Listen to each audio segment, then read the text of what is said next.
Hello everyone, welcome to RK Learnings, and in this video we're going to see how to extract line items from invoices in your Pod Studio. And in one of our video we've seen the demo of how the process is, what it is extracting and what it is writing into the Excel file. So we will see how the approach is and what I implemented here in order to do that, and I will tell you the step-by-step process how it is going to be and how we can extract those line items from your PDFs. So don't miss a single step, because that single step may vary in extracting those line items. So that may cause pretty big error, because I'm not using any other tools. I'm just using string manipulations and regular expressions to do that. So if you miss a single step, that may affect in the workflow in order to extracting the line items.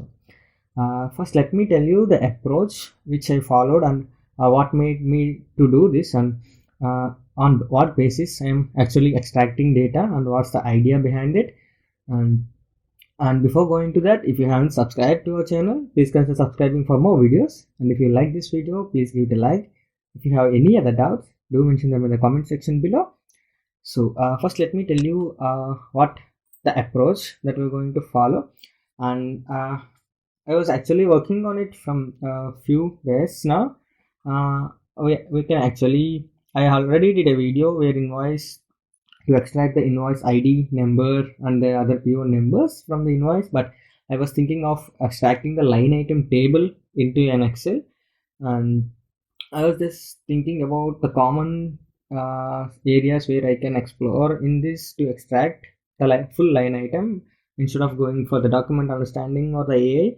So at last what I figured out here is we can see the description here and the quantity, unit, price and amount. Definitely there will be a space between these four. When we use a read PDF, then there will be a maximum space between these values, because it is already separated in a table. Then there will be a huge space between one or the other columns. So I'm using that space and using some string manipulations to separate each row and abstracting each column value from this line item. Let us say each row value is UiPath 100 and 100. So this is the whole approach that we are going to follow, and then writing it them into the Excel. And so first I will open the workflow here. So let us go step by step. I'm not doing again this workflow because it will take more time. Rather than I will explain you what I have did, and I go to each and every activity explaining it clearly so that you can be able to understand and execute in your end. So first thing what we need to do is we need to get the PDFs folder. So for that we are using a file path and initializing the get files, directory.get files, and we are getting all the PDFs in that particular folder here. And then we are using a for each loop to iterate through that file path and taking one PDF at a time. After that, obviously we will using a read PDF text to read the text for those PDFs. And here the important thing here in this read PDF text is you can see in the properties panel there is a preserve formatting option here. So you need to enable it to true. By default it will look like this when you drag in a read PDF activity. So let me show that. Read PDF text. When you drag in that particular activity, you can see there is no flag that is used to preserve the formatting of the PDF. It will format the PDF as it is, which is present in that particular invoice. So you need to mention it as true, and you need to pass an output variable here. I have used a PDF text as an output variable here, and the reading part of the PDF is completed now, and I am storing it in a PDF text variable. So here we are writing a regular expression to extract the data from here to here. So we are actually extracting this particular line items. So what's the regular expression that we are using here? So let me I think let me zoom this a bit.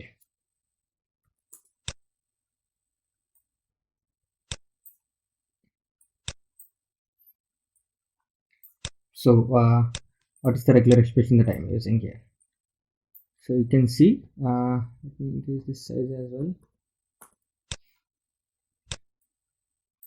So you need to use a system.text regular expression.regex.match, and then the input variable, string variable here, the PDF text, and these are the modifiers for a regular expression here, and this is the value, regular expression value that I am using to extract the data, includes description and before subtotal. So this is the regular expression which matches a word, digit, space, new line, tab, dot, percentage, hyphen, underscore, comma. So sometimes you will get a percentage tax value, so that I included that as well. So, and after that I'm writing it in the output panel using a write line. And now what I have got here is, I think I have the particular value here, so let me check here. Now when you use a read PDF text with preserved text formatting, you actually see like this, and it will not overlap one after the other. It will actually present as it is, which is in the PDF. So you can see the formatting is not changed, it is the same, the formatting is same. So we are getting the value from description and before the subtotal, so we are actually getting all the line items from here. After that, how we are going to extract all these values is the main important thing here. So now the extraction part is completed, but what happens, there is a couple of other ways to do it.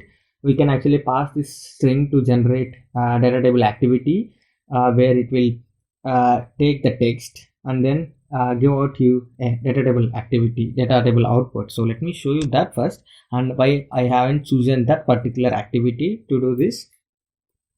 If I space control and let me drag in a generate data table activity.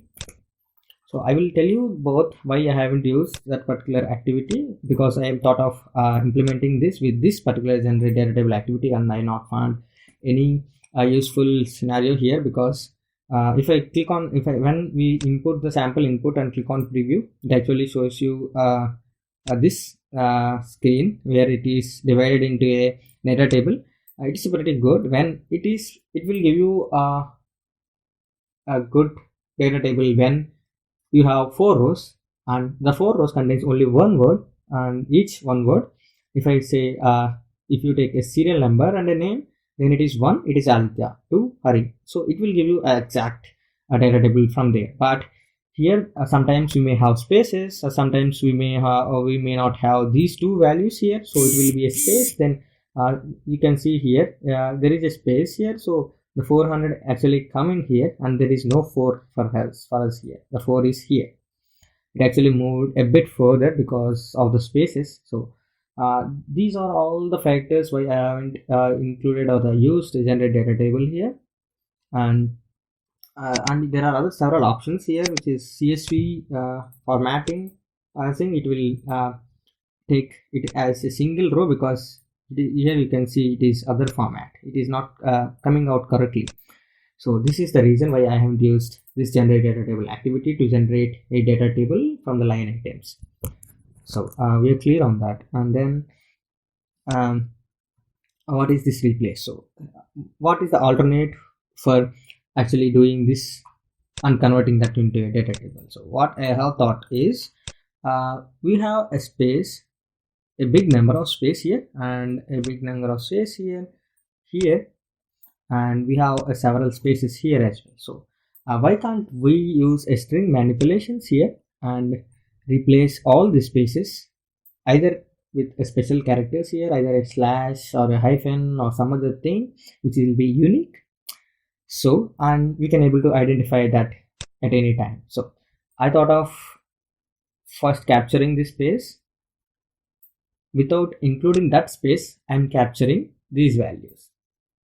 after that particular value. So let me first show you this one, what it is capturing here. So in this replace, it is a string manipulation replace. It is not a regex manipulation sequence, or you can use regular expression, but it is a string manipulation activity. So you can see it is configure regular expression, and if I click on that, and the first thing here is it is /n plus, and it is you need to select it as advanced, and the value is /n plus, and you need to select it as exactly 1. And let me save this. Here what we are actually doing here is we are replacing a new line with a slash.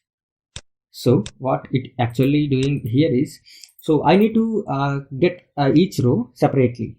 So there is a spaces issue every time. So what I am doing here is I am actually inserting space here, slash, after every line of the line item. So I am actually now I am able to predict this particular line is the first row, and this particular line is the second row, and this is the third row. I am able to predict that because there is a slash that is separating each line of the PDF, right?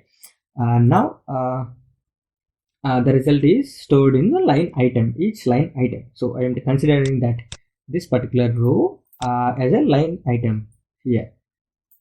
So the first part is completed. Now we are able to get the line, each item or the row from that particular extraction of the table, right? And now I'm going to use another replace function here. We separated each row. Now what we need to do is we need to separate each cell value, right? Here, like here, this one. So we actually use this, so we will use this one, because we need to have a different different special character to identify the column name and the end of the row, the first row. So this represents the column name, and this represents the row values. That's for me. You can use any other things that you want. And so here you can see the replacement value is slash, and let me open the regular expression here, and you need to select again the advanced. This time what this regular expression mean here is it will select the spaces which are greater than 4, the spaces between those columns, the description and the unit price. So it is also matching exactly 1. So what it is doing here is as I mentioned here, it is replacing the space with this one and this one and this one. So after that, what I have in my line item variable. So this is what the final output looks like.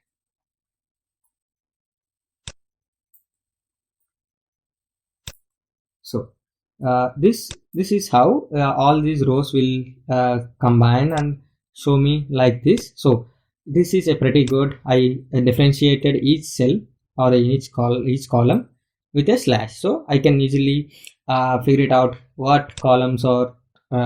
Let me also do for this one so that it will be more clear. So I have included slash slash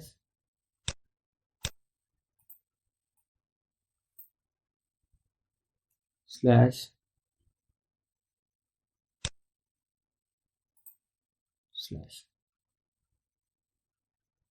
not this one, right? We have 4 in the bottom and 4 the column name. So before this particular value, I can say the description is UiPath, and before this the quantity is 1, and before this slash the quantity is 100, and before this amount the quantity is 100. So I can differentiate like this, so it will be easy for me to build a data table from this and write it into an Excel. So up to this, I think all of us are clear. Now how we can write this in the Excel sheet. This is the part of writing into the Excel sheet. Now we are able to capture all the line items from the PDF. Now what I will show here is we will now I need to separate each item, right? I need to separate each item. Before separating each item, I need to separate each row. First I need to look for this particular row, after in that I need to look for this column, and I need to look this column, I need to look at this column, and write into an Excel.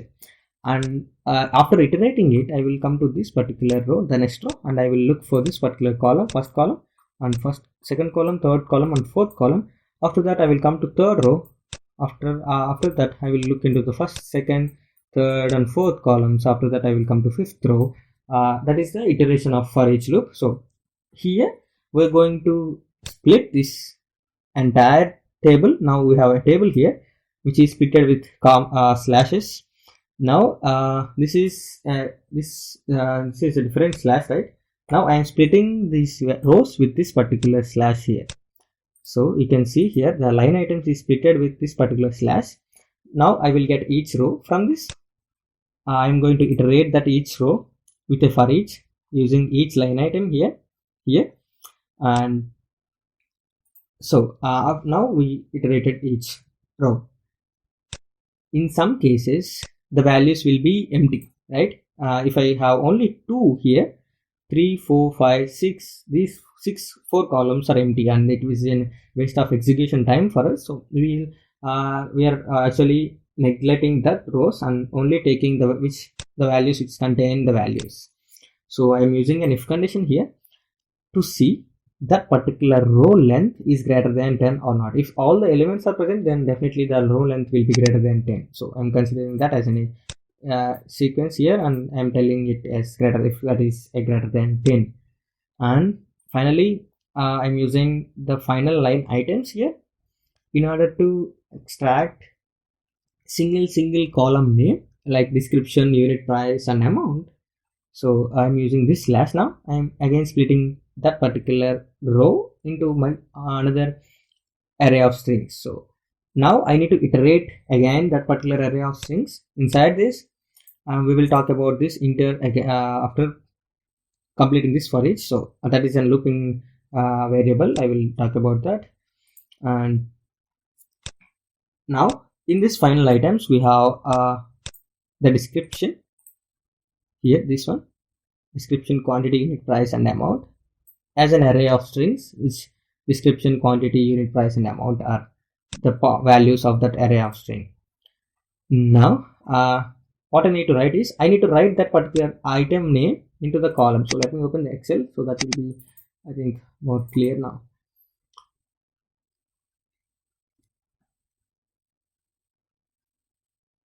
And I just wanted to know if anyone wants a complete tutorial on regular expressions and how you can write different regular expressions for different values of extracting only name, only number, and the alphanumeric numbers, and what if the value is in between two statements, or how you can extract the URL from a full text, or the you can say a PAN number or some other things, what values that you are facing any errors. Just comment in the comment section below, so that we can also make a full tutorial on how you use regular expressions for extracting data in your path, and each and every detail about the regular expressions as well. Just mention it in the comment section below, so that we can take that as a priority before doing any videos. And so let us get back to this. The first thing here is the description. So now we are in the second for each. In this for each, we are actually having this particular values. So let me minimize this so that I can work with it parallelly. So here you can see this. If in this item 1 you have description, quantity, unit price, and amount, so I need to write it in the A1, B1, C1, and D1. After that, I need to write the values in the A2, B2, C2, D2, A3, B3, C3, D3, A4, B4, C4, D4. After that, again I need to write the description on the, and you may not know if we are using different invoices, we may not know the items or the line items should be same. It may vary, right? So we are again writing the title of the line items again, because if you don't have a description there, if you have item, then it will be a different story, right? So we are again writing that here column names for that use. And again I need to write this. So how you are looping these all values to enter it dynamically. So this for each is all about that. So let us explore that now. First I have let us say here I have 4 columns, say amount, unit price, quantity and description. So what I have is 4 columns as 4 that indicates me the D cell, right? So here we will consider it as 1, 2, 3, 4. So this is the value. What I have implemented is, so if it is 4, then how could I write it in the A1 for the first starting column name? So simply if I subtract 4 minus 1, then it is 4 minus 3 and the value is 1. So it is 1, it is A. So it is writing it in the description. And what if we have a 6 columns? 6 minus 1, it is 1. So it is actually coming out pretty nice. So I used that particular lines here. So let me zoom it a bit. Here you can see this is the count, which is final items. It is an array of string. From here you can see here final line items. It is an array of string, so we are getting the count of that, and then removing that count minus inter. So here it is inter. So let us discuss about this inter now. Inter is actually a variable value where we are mentioning it as 0 as the starting point, and because it is 0, it will so if it is 0, 4 minus 0, it actually gives me a 0 value, right? The column index is 0 now. So where you are using this column index, so let us wait so we can see it later. And the other thing you need to do, create an array of strings column name. So I'm giving it as a column name A, B, C, D, F, G, H, I, J, K, L. You can also specify it like whatever the length that you wanted. So now what happens here is, if I mention it as column name of 0, then it will give me A. Column name of 1, it will give me B. Column name of 2, it will give me C. Column name of 3, it will give me D. So it is 0, 1, 2, 3 for 1, 2, 3, 4 as we are looking in the Excel. If you are looking in the Excel, it is 1, 2, 3, 4, but the array of strings, the A value, the A column value is 0, 0, 1, 2, 3. So that is the reason why we given the inter value as 0, and here now we are getting 4 minus 4, it is 0. So for writing in the A cell, we need it to be a 0. So I am using a write cell activity to write the particular column name, and the column name value, you can also see this. Let me zoom this one. Here the column name and column index. So initially the first item is 0. So column name of 0, which is A, plus the index.toString. So the index value here, index value, the variable value, which is 1. So it is A1. Now the cell here is A1 and the item 1.toString value is description. So we are writing the column name at the right line. And so it is A1, it will write the description first and it will increment this value. Inter is 1. Now inter value is 1. And the next time when it is loop back, 4 minus 1, it is 4 minus 3, it is 1. So it will write the value in the quantity B column. So after that the inter value will be 2 and it will be right in the C column. For 4 minus 2, it is 2. 4 minus 2, it is 2, 0, 1, 2. So it will be a C column. And 4 minus 3, it is 1 and it will be D column, right? So this is how we write these column names dynamically. And let me also show you this one now. We completed writing line items dynamically in Excel sheet. And what this index for?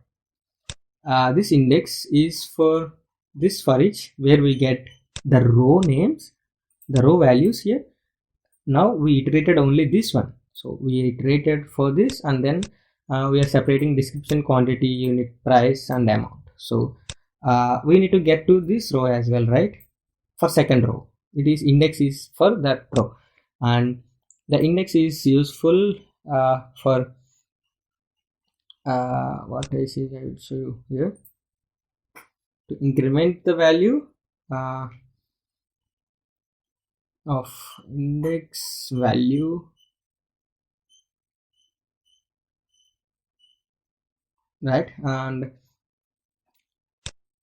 here it is sequence, this is the length, so it is in the for each. So let's go from here. So here we have actually extracted all the line items, and we are actually iterating a loop or row loop, and then here in this sequence we are iterating the column loop.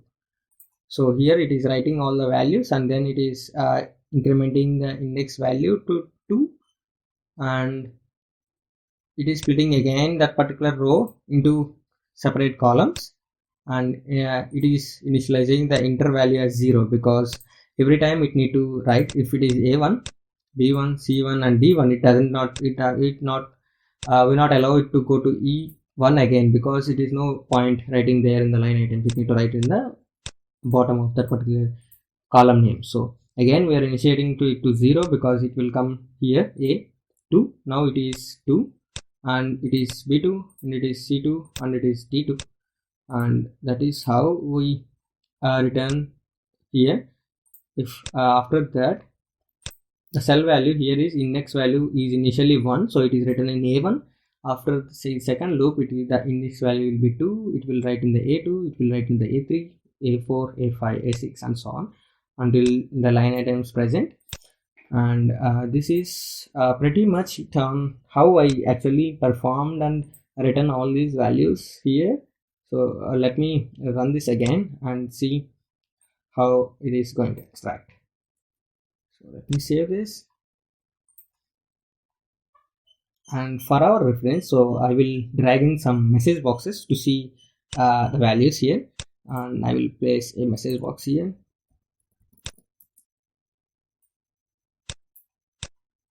So we will see the last one, which is a line item,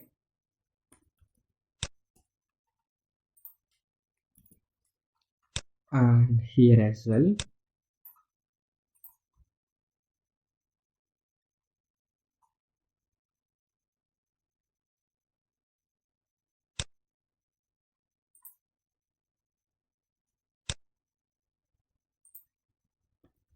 This line item. So let me run this and check what we are actually getting here. So this is pretty much it on some workaround on the invoice data extraction part, and I cannot say this is a pretty much a very good example of extracting data, but I found a workaround. I just wanted to share this with all of you.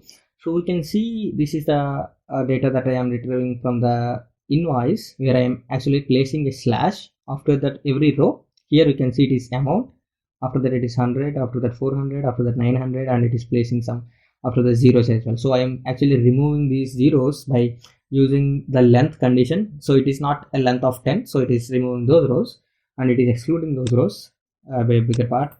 And here in this message box, so you can see here it is amount, so it is the first row up to the slash here, and this is the second row, and this is the third row, this is the fourth row, and fifth, sixth, seventh. So this is how it is extracting data.